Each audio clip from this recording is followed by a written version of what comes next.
ورثے میں جو کچھ چھوڑ کے جاتا ہے اس کا حصہ اس کی اولاد کے لیے رکھا گیا ہے، اور اولاد سے مراد صرف بیٹے نہیں، بیٹیاں بھی اس میں شامل ہیں۔ اور اولاد صرف وارث نہیں ہوتی، بیوی بھی وراثت کی وارث ہوتی ہے۔ ماں اور باپ کا بھی حصہ شریعت نے رکھا ہے۔ اولاد نہ ہو تو باقی رشتہ دار بھی اس میں شراکت دار ہوتے ہیں۔ وہ ایک علیحدہ تفصیل ہے، وہ نہ تو ہمارا عنوان ہے اور نہ ہی اس کے احکام کسی ایک شخص کے لحاظ سے ایک جیسے ہوتے ہیں، بلکہ میراث کے احکام ہر شخص کے لحاظ سے الگ الگ حیثیت رکھتے ہیں۔ ہم تو صرف اس کی اہمیت پر چند باتیں عرض کرنا چاہ رہے ہیں۔ میرے عزیز دوستو، پہلی بات تو یہ ہے کہ یہاں کچھ لبرل لوگ تو روشن خیال کہتے ہیں، میں کئی دفعہ روغن خیال کہتا ہوں لوگوں کو۔ وہ کہتے ہیں دیکھو جی، ہم مساوی حقوق دیتے ہیں، اسلام نے بیٹی کا حصہ آدھا رکھا ہے، اور جدید زمانے کے لوگ یہ کہتے ہیں کہ ہم چاہتے ہیں کہ برابر اور مساوی حصہ ہو۔ اسلام نے آدھا حصہ رکھا ہے، معاذ اللہ، اس پر اعتراض ہوتا ہے۔ ہمارا جواب یہ ہے کہ اسلام نے دیکھنے میں تو بیٹے کا حصہ زیادہ اور بیٹی کا کم رکھا ہے، لیکن اگر دیکھا جائے تو بیٹی کا حصہ زیادہ ہے۔ بیٹی کا حصہ، یہ آپ کو باتیں سمجھ لینی چاہیے۔ میڈیا کا زمانہ آیا ہے نا، دنیا ایک گلوبل ولیج بن گئی ہے۔ اب ہمارے بچوں سے اس طرح کے سوال کیے جاتے ہیں، بالخصوص یونیورسٹی کالج کا جو طبقہ ہے ان کو الجھایا جاتا ہے۔ سب سے پہلا نقصان اپنا اور ملت کا یہ کرتے ہیں کہ سیدھا معاذ اللہ دین پر ہی اعتراض شروع کر دیتے ہیں۔ اسلام نے بیٹی کا حصہ، دیکھیں نا، بیٹی کا حصہ تو تھا ہی نہیں۔ اسلام نے بیٹی کا حصہ آدھا رکھا ہے، بیٹے کا حصہ ڈبل رکھا ہے۔ لیکن میں نے یہ جملہ بولا ہے کہ اگر غور سے دیکھا جائے تو بیٹی کا حصہ زیادہ ہے۔ کیوں بھلا؟ اس لیے کہ بیٹی کا حصہ تو رکھا گیا ہے، پر بیٹی کے ذمہ حق کوئی نہیں رکھا گیا۔ بیٹی کا حصہ رکھا گیا ہے اور اس کی ذمہ داری، بیٹی جب تک بیٹی ہوگی تب تک باپ کی ذمہ داری ہے، اور جب وہ بیوی ہوگی پھر وہ شوہر کی ذمہ داری ہے، اور جب وہ ماں ہوگی پھر وہ بیٹوں کی ذمہ داری ہے۔ اس کی ذمہ کوئی چیز نہیں لگائی گئی، اس پر ضرور توجہ کرنی ہے آپ حضرات۔ عورت کے ذمہ کوئی چیز ہے، لیکن نان نفقہ شریعت میں خامد کی ذمہ داری ہے۔ رہنے کو مکان دے گا، پہننے کو کپڑا دے گا، عورت کی ضروریات کا خیال رکھے گا۔ ڈیوٹی کس کی؟ خامد کی۔ اور جب اس سے قبل وہ اپنے باپ کے گھر میں تھی تو ڈیوٹی کس کی تھی؟ والد کی۔ والد اس کو کپڑے لے کے دے گا۔ والد کسی جگہ شریعت میں یہ موجود نہیں ہے کہ بیٹی خود جا کے کما کے لائے گی، باپ کی ذمہ داری۔ اور جب شادی ہو گئی تو پھر خامد کی ذمہ داری، اور جب وہ ماں بن گئی تو پھر تو میرے محبوب نے کمال ہی کر دی۔ فرمایا بیٹا جب جنت ڈھونڈنے نکلے گا تو اسے ملے ہی ماں کے قدموں کے نیچے۔ تو بات ہی ختم ہو گئی، پھر وہ ذمہ داری۔ ایک صحابی نے کہا یا رسول اللہ صلی اللہ تعالی علیہ وسلم، میرا سب سے قیمتی پیسہ کون سا ہے جو میں خرچ کروں تو مجھے سب سے زیادہ اجر ملے؟ تو محبوب نے فرمایا جو تو اپنے ماں باپ میں خرچ کرے گا اللہ اس کا اجر تجھے سب سے زیادہ عطا فرمائے گا۔ تو عورت کی کوئی ذمہ داری، لیکن اس کا حصہ شریعت نے پھر بھی اور دیکھیں کئی جگہوں پہ رکھا ہے۔ اگر بیوی ہے تو 8واں حصہ ہے، بیوی کا بھی 8واں حصہ، بولے تو صحیح نا۔ خاوند کی جائیداد میں بیوی حصے دار ہے، ماں ہے، تو بعض مسائل میں بعض اوقات چھٹا حصہ ماں باپ کا بھی موجود ہے، اور بیٹی ہے تو 1/3 حصہ اس کا بھی موجود ہے۔ تو حصہ بیوی کا ہر جگہ پہ ہے۔ وصیت ماں بھی جائیداد میں بیٹے کی جائیداد میں حصہ ہے، وصیت بیوی کے خاوند کی جائیداد میں بھی حصہ ہے، اور وصیت بیٹی کے باپ کی جائیداد میں بھی اس کا حصہ اس کا ہے، پر اس کی ذمہ داری۔ تو پھر بتائیے اسلام نے زیادہ دیا ہے کہ کم دیا ہے؟ ڈیوٹی تو مرد کی زیادہ ہے، نان نفقہ بھی اس نے دینا ہے، خیال بھی اس نے رکھنا ہے، عورت کا حصہ۔ اب ایک پہلو تو یہ ہے لبرل لوگوں کا، ایک معاملہ میرا اور آپ کا ہے۔ اسلام نے بھی حصہ رکھ دیا، قانون نے بھی حصہ رکھ دیا ہے، لیکن کوئی حصہ دینے کو تیار کیوں جی؟ اللہ نے رکھا نہیں ہے بیٹی کا حصہ؟ بیٹی حقدار نہیں تو حصہ صرف اس کا نہیں ہے جس کی 1.5 مربع زمین ہے، جس کا 5 مرلے کا مکان ہے، اس کی بیٹی کا بھی حصہ بنتا ہے، اس کی بیٹی کا بھی حصہ۔ یہ غور سے سنے بات، ہمارے ہاں بہت بڑا اس کو تانا سمجھا جانے لگا ہے کہ بیٹی حصہ لینے آ گئی، بہن نے مطالبہ کر دیا کہ میرا حصہ دو، پھوپھی نے حصہ مانگ لیا، یہ کیسی بات ہو گئی؟ او بھائی پھوپھی تھی تو حصہ لینے آئی ہے، پھوپھو تھی تو حصہ لینے آئی، اور اگر تمہاری بہن تھی اللہ نے اگر اسے بہن بنایا ہے تو حصے دار بھی بنایا ہے، اور اگر بیٹی بنایا ہے تو رب نے اسے حصے دار بھی بنایا ہے۔ لیکن ہمارے ہاں یہ بہت بڑے شرم کی بات، بہت بڑے۔ اب تو کوئی کچھ سیانے لوگ آ گئے ہیں مارکیٹ میں، وہ شادی سے پہلے بیٹیوں سے سائن لے لیتے ہیں، شادی سے پہلے بیٹی سے سائن۔ اور جب ہمارا حال یہ ہے کہ جب داماد کو ہم رشتہ دکھا رہے ہوتے ہیں، جب ہم بچی کے سسر کو رشتہ دکھا رہے ہوتے ہیں تو اسے سب سے پہلے جی ٹی روڈ والی دکانیں دکھاتے ہیں، اے بھی ساڑیاں نے اللہ نے فضل نہ، اور پھر اس کو پچھواڑے والی حویلی بھی دکھاتے ہیں، الحمدللہ بڑا کرم ہے اللہ کا، 2-3 مکان میں نے کرائے پہ بھی دیے ہوئے ہیں۔ یہ ساری کہانیاں اسے سنائی، یہ بھی اس کو کہا کہ کچھ تو میں نے خود کاروبار کیا ہے، کچھ میں نے 2-3 دوستوں کے ساتھ بھی، کچھ فیصد میں بھائی وال ہوں، پارٹنر ہوں، شراکت داری ہے میری۔ یہ ساری کہانیاں کیوں سنائی آپ نے؟ پھر آپ کہتے ہیں داماد لالچی ہو گیا ہے، پھر آپ کہتے ہیں دیکھو جی بیٹی کا سسر جو ہے وہ مانگ رہا ہے، تو یہ داستانیں کس نے سنائی تھی؟ یہ باتیں کس نے چھیڑی تھی؟ تو بھائی پہلے چھیڑتے ہو، پہلے اسے دعوت دیتے ہو کہ آپ اہل مجھے مار، اور جب تم نے یہ چیزیں دکھا کے رشتہ کرایا تھا، اب کیوں کر کے کہتے ہو کہ وہ مطالبہ نہ کرے؟ اور بیٹیوں سے پہلے سائن لے لیے، اور اگر بیٹی بیچاری آتی نہیں کیونکہ پہلے دن، اور اگر آپ ناراض نہ ہو تو اس سب کے اندر الجھ بیچاری بیٹی جاتی ہے، کیونکہ جب ہم نے رشتہ دکھایا تھا تو ہم نے داماد کو کہا تھا کہ یہ مکان بھی، یہ جائیداد بھی، یہ سارا کچھ میرا ہی ہے۔ 4 بھائی جو آپس میں مل کے کبھی ایک دن بھی روٹی نہیں کھاتے، وہ جب رشتہ دیکھنے والا آتا تو کہتے جی کٹھے ہیں جی، اللہ کے فضل سے کاروبار کٹھا ہی ہے، حالانکہ کبھی کٹھے بیٹھ کے روٹی نہیں کھائی الا ماشاءاللہ۔ یہ ساری کہانیاں سنا دی، بڑے بھائی کا کاروبار بھی دکھا دیا، چھوٹے کی دکان بھی دکھا دی۔ اب وہ بیٹی کو تو نہیں پتا کہ میرا ابا یہ کام کر رہا ہے، اور داماد کو اور اس کے والد کو یہ سارے لالچ پہلے سے دے دیے۔ اب وہ چونکہ لالچ سے اس نے شادی کی تھی، شادی کے کچھ عرصے کے بعد اس نے کہا چل لا پھر اپنے ابے سے ایک دکان۔ جب وہ لالچ سے شادی کرتا ہے تو ٹھیک شادی کے 2-3 مہینے بعد ہی اسے ضرورت بھی پڑ جاتی ہے، اور بڑی ایمرجنسی لاگو ہوتی ہے، کہتا لا اب لے کے آ۔ اب وہ جب جا کے کہتی ہے کہ جناب لاؤ میرا حصہ، تو ابا جی کہتے ہیں تینوں دیاں گے تو پھر دوسریاں بھی دیاں گے، تو سارے مطالبہ کریں گے، تجھے دیں گے تو باقی بھی مانگیں گے۔ اب خامد بھیج رہا ہے اور والد دے نہیں رہا، بلکہ والد الٹا کہہ رہے ہیں کہ تجھے اسے وہیں سمجھانا چاہیے تھا۔ تو بتائیے اس سارے معاملے میں نقصان کس کا ہوا؟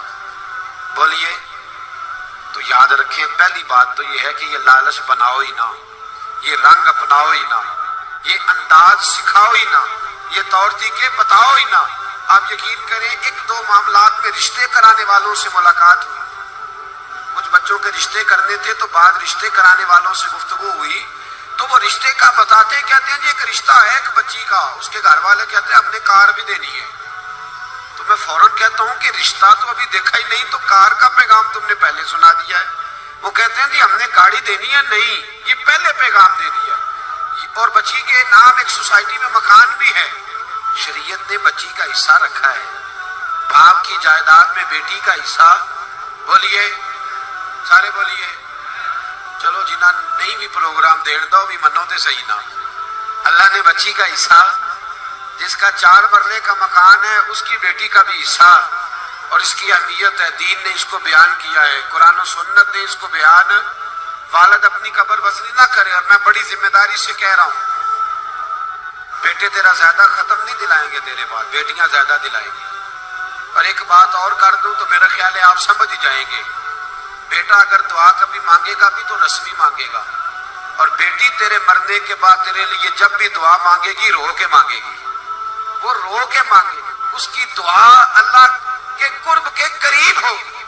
بیٹی کو کیوں نہیں دیتے جو اس کا حصہ بنتا ہے، جو اس کا حق بنتا ہے، جو جو اس کا طریقہ ہے اسے کیوں نہیں دیتے؟ سیدھی سیدھی جنت کیوں نہیں حاصل کرتے؟ کب تک؟ پہلے زمانے میں سخت بات کرنے لگا ہوں پر میری مجبوری ہے، پہلے زمانے کے باپ بیٹیاں دفن کر دیتے تھے، آج کا باپ بیٹی کا حصہ دفن کر دیتا ہے۔ یہ بتائے یہ کس کے ساتھ مقابلہ کر رہا؟ پچھلے زمانے کا باپ بیٹی دفن کرتا تھا، آج کا باپ بیٹی کا حصہ دفن کرتا ہے، بیٹی سے پیسے چھپا کے رکھتا ہے، وہ بیٹی سے جائیداد چھپا کے رکھتا ہے، وہ خرچے بتاتا ہے۔ تو بتا، وہ بیٹی دفن کرتا تھا تو اس کا حصہ دفن کرتا ہے۔ اس کا مطلب یہ ہے کہ کہیں نہ کہیں تو ان لوگوں سے مماثلت کر رہا ہے معاذ اللہ جو بیٹیوں کو دبا جاتے تھے۔ ڈر اللہ تعالیٰ سے، بیٹی کا حصہ دے، اسے نواز، اس کی طرف توجہ کر۔ ہم ڈٹے ہوئے لوگ، سرکار نے فلاح انسانیت کے لیے جو دوسرا کام کیا نا، وہ لوگوں کو احساس دلایا ہے کہ اگر غلطی ہو جائے تو تم نے بندوں کے سامنے اپنے آپ کو کلیئر نہیں کرنا، تم نے تو رب کے سامنے اپنے آپ کو کلیئر کرنا، اللہ کے سامنے تم نے بچنا ہے کہ میرا گناہ معاف۔ اور حضور احساس پیدا کرتے تھے۔ بخاری شریف میں قبیلہ غامدیہ کی اس عورت کا تذکرہ موجود ہے جو خود آئی تھی، کوئی گرفتار کر کے نہیں لایا تھا، از خود آئی۔ احساس پیدا ہو گیا نا گناہ کا۔ یہاں بہت ساری غلطیاں کر کے بھی لوگ جب اپنی بات کرتے ہیں تو کہتے ہیں کبھی یاد تو نہیں کسی کے ساتھ زیادتی کی ہو، یاد تو نہیں کبھی کسی کا۔ بھئی آپ نے اتنے بڑے ولی ہونے کا دعویٰ کر دیا۔ انسان تو انسان رہتا ہے۔ بڑے بڑے لوگ کہہ گئے کہ یا اللہ اگر انجانے میں بھی بھول گئے ہیں تو ہم سے درگزر فرما، لیکن جب ہم تیار ہی نہیں ماننے کو۔ حضرت انس بن مالک کہتے ہیں وہ خاتون آئی، کوئی پکڑ کے نہیں لایا، کسی 14 دنوں کے ریمانڈ پہ نہیں اسے منوایا گیا، اسے وہ خود بخود آئی اور کریم محبوب علیہ السلام کے سامنے جب وہ کھڑی ہوئی تو اتنے درد سے میں نے کم لوگ روتے دیکھے ہیں جس درد سے وہ روئی۔ عرض کرنے لگی حضور میں غلطی کر بیٹھی ہوں، مجھ سے زنا ہو گیا، مجھے پاک کر دے۔ تو محبوب کریم علیہ السلام نے فرمایا تو کیسے ثابت کرے گی تو نے گناہ کیا؟ یعنی مجرم کو ثابت کرنا پڑ رہا ہے کہ میں گناہ گار۔ یہ وہ کمال ہے کہ انسانوں کو احساس ہونے لگے کہ یہاں ہم غلط ہیں۔ جب اعتراف جرم ہوتا ہے، جب بیماری کی تشخیص ہوتی ہے تو پھر اس کا علاج بھی ہو جاتا ہے۔ حضرت انس بن مالک کہتے ہیں وہ عرض کرنے لگی حضور میرے پیٹ میں ناجائز بچہ ہے۔ حضور نے فرمایا جا جب بچہ پیدا ہو تو پھر آنا۔ وہ 8 ماہ کے بعد آئی تو اس کی گود میں پھول سا بچہ تھا۔ حضور نے فرمایا واپس جا، جب روٹی کھانے لگ جائے تو پھر آنا۔ وہ 2 سال 2.25 سال دودھ پلاتی رہی، پھر جب آئی تو بچے کے ہاتھ میں روٹی کا ٹکڑا تھا۔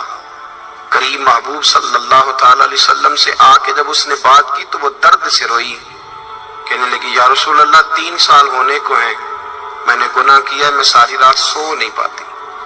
حضور تڑپتی اگر اس حال میں مر گئی تو اپنے رب کو کیا منہ دکھاؤں، مجھے پاک کر دے، میرے حال پہ رحم فرمائے۔ محبوب کریم صلی اللہ علیہ وسلم نے بچہ ایک صحابی کو دیا، فرما بچوں کی طرح پالنا، اور کہا اسے لے جاؤ، پتھر مار مار کے اسے سنسار کر دو۔ صحابہ کہتے ہیں اسے پتھر لگ رہے تھے اور حضور بے چینی کے ساتھ ٹہل رہے تھے۔ آ کے خبر دی حضور وہ تو وصال کر گئی، انتقال ہو گیا۔ فرمایا یہاں تک تو بات اس کی تھی۔ حضرت انس بن مالک کہتے ہیں اب محبوب کریم نے صحابیات سے فرمایا اسے غسل دو، کفن پہناؤ، جنازہ تیار ہو جائے تو مجھے خبر کرنا۔ حضرت انس بن مالک کہتے ہیں غسل ہوا، کفن ہوا، جنازہ تیار ہوا تو حیران ہم تب ہوئے جب میرے محبوب نے فرمایا صفے بناؤ میں خود جنازہ پڑھاؤں گا، میں خود جنازہ پڑھاؤں گا۔ اور سرکار نے جنازہ پڑھایا تو ایک شخص کی زبان سے نکلا حضور اس ملعون کا معاذ اللہ جنازہ جس نے ناجائز بچہ جنا، اس کے لیے آپ دعا کر رہے ہیں جنازہ پڑھا۔ حضور فرمانے لگے خاموش ہو جاؤ، تم نے گناہ دیکھا ہے اس کا احساس نہیں دیکھا، تم نے غلطی دیکھی ہے لیکن اس کی توبہ کا انداز نہیں دیکھا۔ اور صاحب کنز العمال نے یہ لفظ نقل کیے ہیں کہ کریم محبوب فرمانے لگے اس نے تو ایسی شاندار توبہ کی ہے کہ اگر میں اپنی ساری امت میں بانٹ دوں تو اللہ سب کی مغفرت فرما دے گا۔ احساس جب پیدا ہو جاتا ہے نا اپنے دل کے اندر کہ یہاں میں غلط ہوں، ان العبد اذا اعترف ثم تاب تاب اللہ علیہ او کما قال نبی صلی اللہ علیہ وسلم، رواہ مشکات۔ حضور نے فرمایا جب کوئی بندہ کہتا ہے نا اللہ میں بھول گیا تھا، اور پھر وہ توبہ کرتا ہے تو رب اس کی توبہ کو فوراً ہی قبول فرما لیتا ہے۔ پہلی بات یہ کہ عقائد کو مضبوط رکھیں، مضبوط عقائد۔ اور یہ جو آج کل ایک اور ماحول چل رہا ہے کہ تھوڑا ادھر کو تھوڑا ادھر، عقائد وہی درست ہیں جن کی تشریح شیخ عبداللہ کے محدث دہلوی نے فرمائی، عقائد وہی درست ہیں جن کی بابت حضرت مجدد الفسانی لکھ گئے، اور ان سب کو اگر کھلا کر کے بیان کیا تو امام احمد رضا فاضل بریلوی نے بیان کیا۔ انہی بزرگوں کی باتوں کو کھول کر ہمارے سامنے رکھا، مضبوط عقائد کی زندگی گزاریں۔ اور دوسری بات، اگر کبھی کوئی غلطی ہو جائے پھر اس کا احساس پیدا کریں، پھر اس سے توبہ کریں۔ تیسری بات جو فلاح انسانیت کے لیے بڑی ضروری ہے وہ یہ ہے کہ تھوڑا احساس پیدا کریں دوسروں کا۔ میری زندگی میری ذات سے شروع ہوتی ہے، میری ذات سے، میرے سے ہنس کے بولو، میری بات مانو، میرے پیچھے چلو، میرے آرام میں خلل نہ آئے، میری طبیعت کے مطابق۔ بھئی آپ کی طبیعت کے مطابق چلیں تو پھر تو آپ بہت بڑے خود غرض ہوئے کہ آپ نے صرف اپنے لیے سوچا۔ محبوب کریم کا کمال یہ تھا کہ حضور نہ دوسروں کا بڑا احساس فرماتے تھے۔ آپ بخاری مسلم کی وہ حدیث پڑھیں تو حیران ہو جائیں کہ سرکار فرماتے ہیں میں جب نماز کی نیت باندھتا ہوں تو میرا دل کرتا ہے میں لمبی نماز پڑھاؤں۔ جب میرا کسی کام کرنے کو دل کرے تو پھر میں ساری دنیا کو چلنی پڑے تو میں کر جاتا ہوں، لیکن حضور فرمانے لگے کہ میرا دل کرتا ہے میں لمبی نماز پڑھاؤں، لیکن پھر میرا خیال آتا ہے کہ پیچھے بوڑھے بھی ہیں، بیمار بھی ہیں، بچے بھی ہیں۔ یا رسول اللہ، نماز اللہ کی اور خیال بندوں کا؟ فرمایا میں بوڑھوں، بیماروں اور بچوں کا خیال کرتے ہوئے اللہ کی نماز کو مختصر کر دیتا ہوں۔ احساس جب طبیعت ہمارے ہاں نا تیزی کے ساتھ احساس ختم ہوا ہے، تیزی کے ساتھ ہم نے اتنی نفی شروع کی۔ ہمارے تو اہل تصوف میں اللہ ماشاءاللہ اب تربیت کا طریقہ یہ ہے کہ صرف میں ہوں، میرے سوا کوئی بھی نہیں۔ میں اس کو کہتا یہ کام کرے۔ میرے رسول کریم علیہ الصلوۃ والسلام نے حقوق کا تعین فرمایا، حقوق کا تعین فرمایا، اور نبی کریم صلی اللہ علیہ وسلم نے فرمایا جو عورت اس حال میں مر گئی، اس حال میں دنیا سے گئی کہ اس کا خاوند اس سے راضی تھا، اس کا شوہر اس سے راضی تھا، اس کا گھر والا اس سے مطمئن تھا، تو میرے نبی پاک فرماتے ہیں جب دنیا سے جائے گی تو رب کریم جنت کا دروازہ کھول کے فوراً ہی جنت میں داخل فرما دے گا، اس کو بغیر روک ٹوک جنت دے دی جائے گی۔ شرط یہ ہے کہ وہ جب دنیا سے جائے تو اس حال میں جائے کہ اس کا خاوند اس سے شکوے نہ کرتی پھرے، شکایتیں نہ کرتی پھرے، شکایتیں نہ کرے۔ ہمارے زمانے میں شکایتیں ہوتی ہیں اور خواتین، عورتیں اس بات کو سمجھتی نہیں کہ اللہ نے جو میرے نصیب میں رکھا تھا اور جو خاوند رب نے میرے لیے پسند کیا تھا وہ اللہ نے مجھے عطا فرما دیا ہے۔ وہ شکوے کرتی ہیں، شکایات کرتی ہیں، اور دوسری عورتوں کو سامنے رکھ کے وہ فلاں کے حصے میں یہ چیز آئی، فلاں کے حصے میں یہ چیز آئی، فلاں کا خاوند یوں کرتا ہے، شکوہ کرتی ہیں۔ میرے رسول پاک علیہ السلام نے فرمایا عورتیں کثرت سے جہنم میں جائیں گی، کثرت سے۔ تو ایک صحابی رو پڑے، ایک حدیث میں لفظ یہ ہے رو پڑے، عرض کرنے لگے یا رسول اللہ وہ ہماری مائیں بھی ہیں، بیٹیاں بھی ہیں، بہنیں بھی ہیں، حضور جہنم میں جائیں گی؟ نبی پاک صلی اللہ علیہ وسلم نے فرمایا ایک تو وہ عیب جوئی کرتی ہیں، غیبتیں کرتی ہیں، دوسرا رب کا شکر ادا نہیں کرتی، اور تیسرا فرمایا اپنے خامن کا بھی شکریہ ادا نہیں کرتی، بات بات پہ ناشکری کرتی ہیں، بات بات پہ ناشکری کرتی، اس سبب سے جہنم میں جائیں۔ عورت کے حقوق کا تعین فرمایا، اور ساتھ ہی میرے رسول پاک علیہ السلام نے مرد کی طرف توجہ فرمائی، اور کیا خوبصورت لفظ ارشاد فرمائے، فرمایا تم میں ہر آدمی اپنے آپ کو اچھا سمجھتا اور اچھا کہتا ہے، ہر آدمی کہتا ہے، لیکن کوئی اگر مجھے آ کے پوچھے گا کہ محبوب آپ کی امت میں اچھا کون ہے، تو حضور فرماتے ہیں میں اسے اچھا سمجھوں گا جو اپنے گھر والوں کے حق میں اچھا ہے، جو اپنی بیوی خیرکم لأہلہ، تم میں سے بہترین وہ ہے جو اپنے گھر والوں کے لیے اچھا ہے، اور فرمایا جاؤ میرے گھر جا کے پوچھ لو وانا خیرکم لأہلی، میں تم سب سے زیادہ بڑھ کر اپنے گھر والوں کے لیے اچھا ہوں۔ تم میں بہترین وہ ہے جو اپنے گھر والوں کے لیے، بال بچوں کے لیے، بیوی کے لیے اچھا ہے۔ رسول کریم علیہ الصلوۃ والسلام نے خامن کو حکم دیا اور ارشاد فرمایا کہ عورت ٹیڑھی لکڑی ہے، بیچاری کو اللہ نے عقل پوری نہیں دی۔ ایک بچہ چھوٹا ہوتا ہے، ہمیں پتہ ہوتا ہے کہ اس کا شعور پورا نہیں، اگر کوئی غلطی کرے تو کیا اسے نکال دیا جاتا ہے گھر سے؟ بولے چھوٹا بچہ ہے، وہ کئی دفعہ بڑا نقصان کر دیتا ہے، آپ کیا کہتے ہیں؟ اسے مارتے ہیں، کلاڑی لے آتے ہیں اس کے لیے. اس طرح کرنا چاہیے. اس کے ابے کو بلا لینا چاہیے، بےزتی کرنی چاہیے پنچایت میں بٹھا کے کہ یہ غلطی کی ہے تیرے بچے نے. بھائی دادا یہ کام کرتا ہے؟ بولے نا کیوں نہیں کرتا. وہ کہتا ہے ہمارا بچہ نہ سمجھ ہے، اپنا پوتا ہے، ہمارا اپنا ہے، اگر ہم اس کا بات نکالیں گے تو بڑا کام غلط ہو جائے. لیکن وہی ابا جی جب بہو کوئی غلطی کر بیٹھتی ہے تو پنچایت بلاتے ہیں، لوگوں کے سامنے معاذ اللہ تعالیٰ بڑی کڑوی کسیلی باتیں کرتے ہیں، ایسی باتیں کرتے ہیں کہ جو ان کی بیٹی کے بارے میں کہی جائے تو وہ کبھی پسند نہ کریں. اتنے سخت جملے کہے جاتے ہیں، بیٹی والے کو رسوا کیا جاتا ہے. میرے نبی کریم علیہ الصلوۃ والسلام نے فرمایا یہ ٹیڑھی لکڑی ہے، بیچاری کو اللہ تبارک و تعالیٰ نے اپنی حکمت کے تحت عقل عطا فرمائی ہے. تم اگر چاہو گے سیدھی کرنا تو یہ ٹوٹ جائے گی، سیدھی نہیں ہوگی. حضور کیا کریں؟ فرمایا اس کے ساتھ گزارا کرو، اللہ تمہیں اجر عطا فرمائے گا. اس کے ساتھ وقت گزارو، اللہ تمہیں اس کا. یہ ذہن بنانا چاہیے خاوند کو کہ یہ، اور خاوند کی ذمہ داری ہے. اعلیٰ حضرت رحمت اللہ علیہ نے فتاوی رضویہ کی 24ویں جلد میں بالتفصیل لکھا ہے. آپ فرماتے ہیں خاوند کی ذمہ داری ہے عورت کو کپڑا فراہم کرنا، روٹی فراہم کرنا، رہنے کے لیے گھر دینا، نان نفقے کا خیال کرنا. اور آپ فرماتے ہیں اگر وہ مطالبہ کرے تو ہفتے میں ایک دن اس کے ماں باپ سے ملانے بھی لے جا سکتا ہے. ہفتے میں جی کوئی نہیں بول دے تسی ہفتے چ نہیں، یہ نہیں صحیح لفظ. ہر ہفتے اے سوکھ ہے. کدوں ملان کرنا ہے؟ پاوے نہ بولو، گل جڑی سچی ہو تے سچی ہے. ملان کدوں لے جانا ہے؟ اچھا اپنی اماں نو روز ملتا ہے سویرے شام، تے وہ کہندی مینوں بھی اماں نو ملا لیا، تے کہندا روز نہیں جائیدا.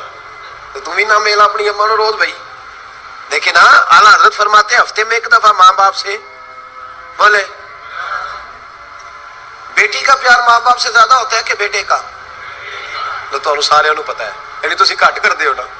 ہاں بیٹی کا نام لیا جے، صحیح بات کر رہا ہوں. تو جس کا پیار زیادہ ہے اس کو روک دیا کہتے نہیں روز نہیں جائیدا، سال بعد جائیں. بلکہ ان تے اللہ خیر کرے، اللہ پاک فضل کرے. داماد صاحب کی عزت ہی نہیں نہ ہوتی، اس کو آنکھوں پہ بھی اٹھایا تو کہتے تیرے گھر دے میری عزت نہیں کرتے. پتہ نہیں ہن تو عزت بھائیا کیڑی شے دا نام رکھیا ہے، وہ کیڑی ہے جڑی تینوں چاہیے ہے، اللہ ہی بہتر جانتا ہے. عزت نہیں کرتے تو لہذا میرا پروٹوکول نہیں، پھول لے کے کھڑے نہیں ہوتے گلی میں، وہ باہر نہیں نکلتے، وہ اشتہار نہیں چھاپتے کہ داماد صاحب آ رہے ہیں.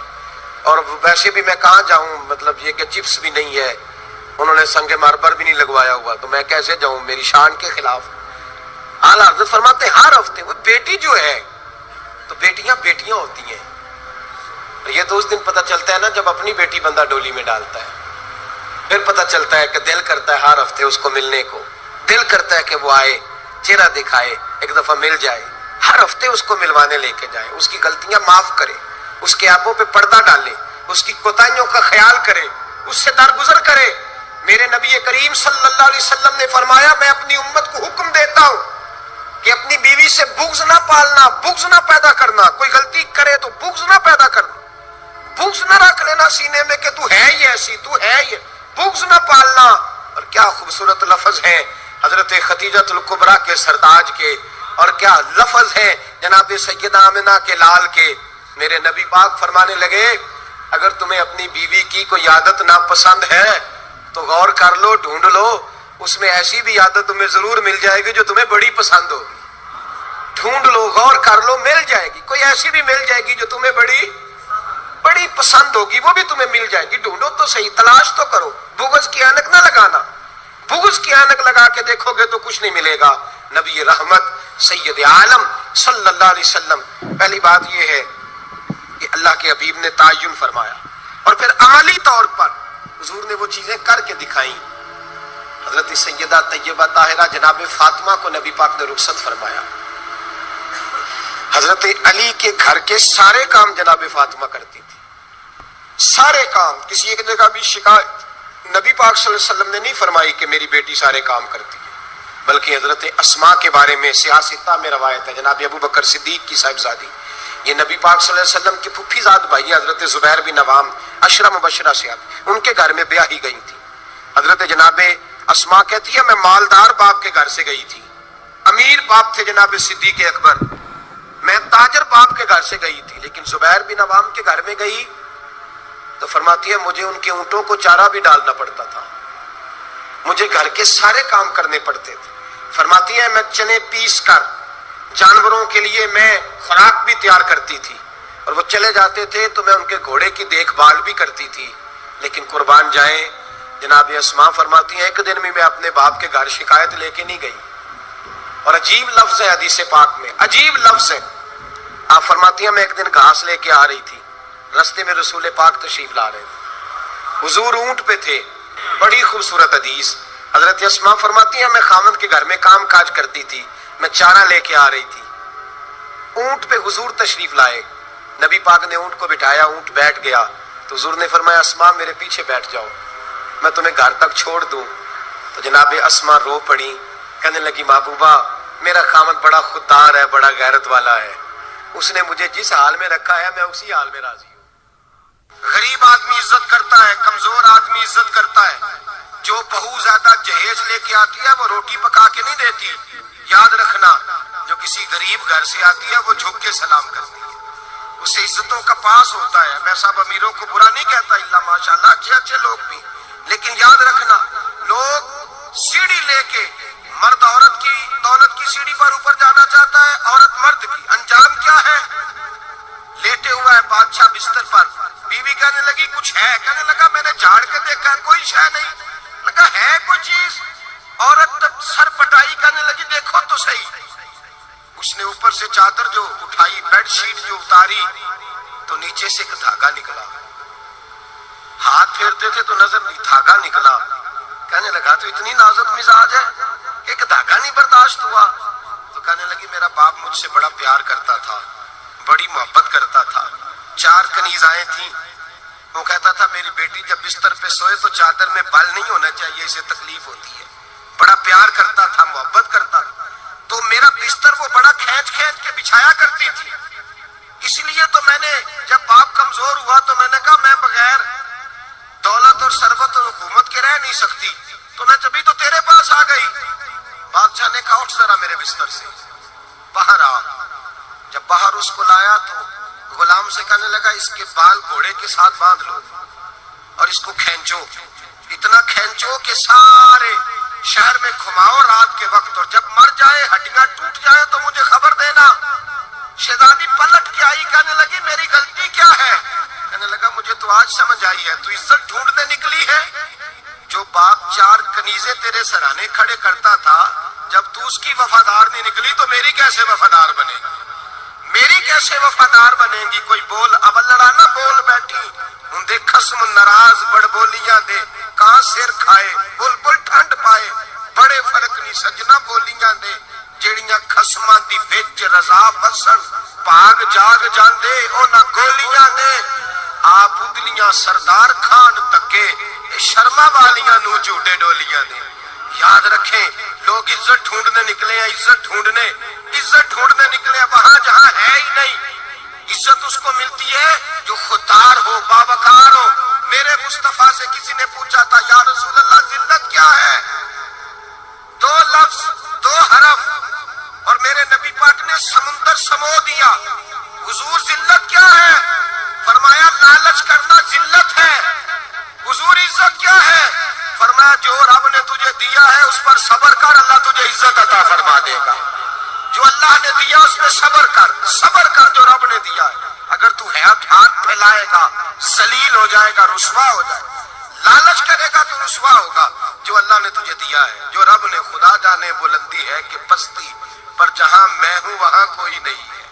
اپنے آپ کو اتنا اعلیٰ سمجھ کے شکر کے انداز کہ جہاں اللہ نے مجھے رکھا ہے وہاں کوئی اور موجود ہے۔ تو شکوے کرتا پھرتا ہے، تو شکایت کرتا ہے میں بڑا کمزور ہوں، فلانا تگڑا ہے، میں بڑا ماڑا ہوں، فلانا مالدار ہے، نہ شکری نہ کر۔ لئن شکرتم لازیدنکم ولئن کفرتم ان عذابی لشدید۔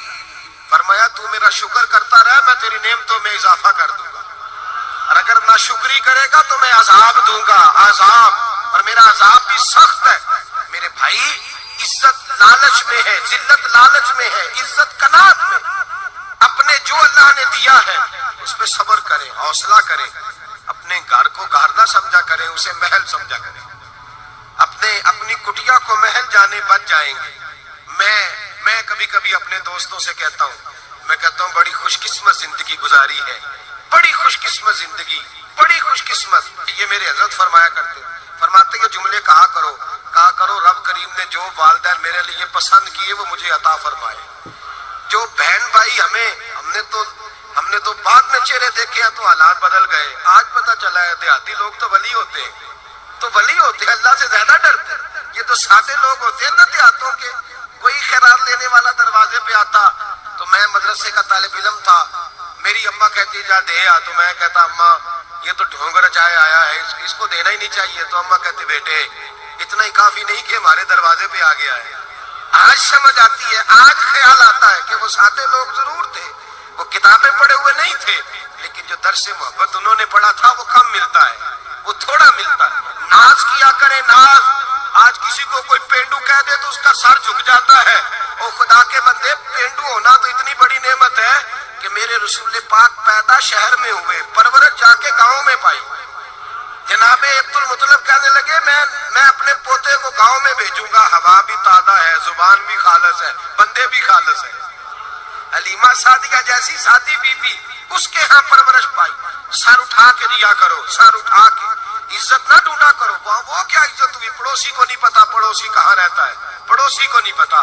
اور ہم نے تو وہ بستیاں دیکھی ہیں، وہ نور بھرے شہر دیکھے ہیں کہ کسی غریب کی بیٹی کا بیاہ ہوا ہے اور اس کا داماد آیا ہے گلی میں، تو چودھری صاحب گھوڑے سے اتر گئے ہیں اور داماد کو گھوڑے پہ بٹھا کے کہا ہے یہ صرف فلاں کا داماد نہیں، یہ ساڑھے پنڈ دا جوائی ہے، یہ ہمارے گاؤں. یہ عزت ہے، یہ وقار ہے. اپنی مٹی پہ چلنے کا سلیقہ سیکھو. کسی کے سنگ مرمر پہ چلو گے تو پھسل جاؤ گے. اپنی دنیا آپ پیدا کر اگر زندوں میں ہے. عزت وہ ہے جو اللہ عطا فرمائے. تو ہم لوگ عزت ڈھونڈنے وہاں نکلے ہیں جہاں ہے ہی نہیں، جہاں عزت ہے ہی نہیں. میرے بھائی یاد رکھیں، اور سنجیدگی میں عزت ہے، یاد رکھیں. ہم لوگ شغل کر کے، زیادہ باتیں کر کے، آگے بڑھ کے، کیمرے کے آگے ہو کے، آگے جا کے عزت حاصل کرنا چاہتے ہیں. یہ عزت نہیں. میرے رسول پاک سید عالم صلی اللہ علیہ وسلم نے فرمایا جو جمعے والے دن بعد میں آیا اور آگے نکلا، آیا بعد میں، نکلا آگے کی طرف بڑھا، لوگوں کی گردنیں پلان کے آگے گیا. فرمایا اس نے تو جہنم کی جانب پل بنایا، اپنے لیے رستہ بنا لیا دوزخ جانے کا. اور پھر جو بڑا ہوتا ہے اس کو نشست کی ضرورت تو نہیں ہوتی. جو بڑا ہوتا ہے اس کو نشست کی حاجت. حضرت ابراہیم بن ادم رحمت اللہ تعالیٰ علیہ ایک جگہ گئے، دعوت پہ گئے. ہمیں نشستوں کی ضرورت ہے، بڑائی کی ضرورت ہے، آگے بڑھنے کی ضرورت ہے. آپ دعوت پہ تشریف لے گئے تو پیچھے جوتے پہ بیٹھ گئے، رش بہت زیادہ تھا. تو میزبان کہنے لگا حضرت آگے آئیے، فرمانے لگے یہیں بیٹھا رہنے دو. اس نے کہا حضور کیوں؟ فرمانے لگے اگر میری کوئی عزت ہے نا تو میں یہاں بیٹھوں گا تو میری عزت کم نہیں ہو جائے گی، میری عزت میں کمی. یاد رکھیں، اس بات کو یاد رکھیں. عزت انسان کی، دیکھیں نا، صدر اگر ایوان صدر میں ہو تو پھر بھی صدر ہی ہوتا ہے، اور اگر اپنے گاؤں چلا جائے تو پھر بھی اس کو نشست کی ضرورت ہے. وہ جہاں رہتا ہے وہاں. ایک بزرگوں کی میں نے بات بڑی اچھی سنی. میں بھی میرے پیارے بڑے ہیں قادری صاحب، میں ان سے اکثر کہتا ہوں آپ ہر روز یاد کراتے ہیں کہ یہ مفکر ملت ہے. بھول جاتا ہے لوگوں کو، کل بھول گیا تھا. یہ جملے کو بھولتے نہیں ہے نا جی. کوئی ضرورت کیا ہے ان القابات کی؟ کیا ہے ان کی؟ کوئی حاجت نہیں ہوتی. ایک بزرگ تھے تو میں ان کی بات سن رہا تھا، دل کو لگی. کہنے لگے میں جلسے پہ آتا ہوں تو میں دوستوں سے کہتا ہوں میرا نام نہ پکارو، نقیب سے کہتا ہوں نام نہ پکارو، بس کہہ دو حضرت آ گئے تقریر کریں گے. تو کہتے ہیں مجھے نقیب کہنے لگا حضرت صاحب سب کو نہیں آپ کا پتا، کچھ کو پتا ہے کچھ کو نہیں پتا. تو سادے آدمی تھے نا، بڑی پیاری بات سمجھا گئے. کہنے لگے تیرے نعرے لگانے سے میری عزت کو بڑھے گی نہیں. جس کو نہیں نہ پتا ہوگا وہ دوسرے سے پوچھ لے گا یہ کون آئے ہیں. جس کو پتا نہیں نہ ہوتا پوچھ نہیں لگتا بھائی کون ہے، یا بڑے بندے اٹھے نے کون ہے. تو کہتے ہیں جس کو نہیں پتا ہوگا وہ ساتھ والے سے ضرورت نہیں ہے. جب اللہ عزت دیتا ہے تو پھر القابات کی کوئی اس میں گنجائش. تو ہم عزت جان بوجھ کے بڑھ سنجیدگی میں عزت ہے، وقار میں. میرے مصطفیٰ نے فرمایا من صامت نجا، جو چپ کر گیا وہ نجات پا گیا. جو چپ کر گیا وہ چپ کر سہتے موتی مل سن ذکر کریں تے ہیرے. چپ کر سہتے موتی مل سن ذکر کریں تے جے پاگلا وانگو رولا پاویں